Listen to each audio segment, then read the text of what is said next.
Jericho Rosales at Kim Jones, 2019 pa naghiwalay. Matapos ang mga taon ng espekulasyon, kinumpirma ng malapit na kaibigan nina Jericho Rosales, 44, at Kim Jones, 36, ang paghihiwalay ng mag-asawa. Nakapagtataka, naghiwalay ang aktor at ang Filipino-British model digital creative noong 2019. Ibig sabihin, itinago nila sa publiko ang tunay na katangian ng kanilang estado ng pagsasama, sa loob ng halos 5 taon. Si Rico Ocampo, may-ari ng Eye2Eye Eyeglasses at ninong sa kasal nina Jericho at Kim, ang nag-anunsyo ng paghihiwalay ng mag-asawa.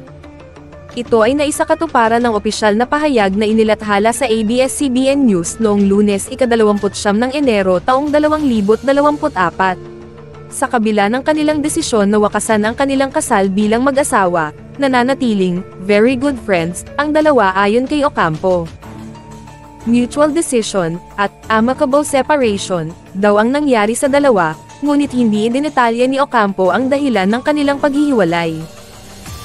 Bahagi pa ng kanyang pahayag, while the friendship between the two remains, they have decided it is time to lead separate lives. They are encouraging each other to grow, albeit in different directions. It was a mutual decision, an amicable separation, dealt with grace and maturity by both parties. Naiulat na natutuwa sina Jericho at Kim sa masasayang karanasan nila at sa mga aral na nakuha nila. Sabay raw nilang pinagdaanan ang kanilang paghihiwalay, with the utmost respect and care toward each other, dahil best of friends sina Jericho at Kim, at mahal nila ang isa't isa na kagaya ng pamilya. Saad ni Ocampo, the two are filled with gratitude for the memories they've made together, and the lessons they've learned. They have journeyed through the separation with the utmost respect and care toward one another.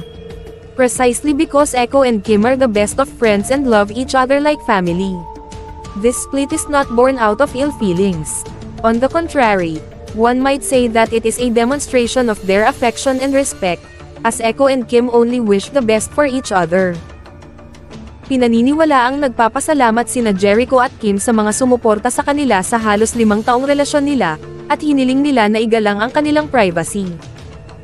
They are incredibly grateful for those who have supported them throughout the years, and appreciate the respect of their privacy during this time, ani Ocampo. Sa kabila ng kanilang paghihiwalay ay tuloy pa rin daw ang mga collaboration nila sa trabaho, tulad na lamang ng isang pelikula kung saan si Kim ang writer, director, at artista, at si Echo naman ang tumatayong producer.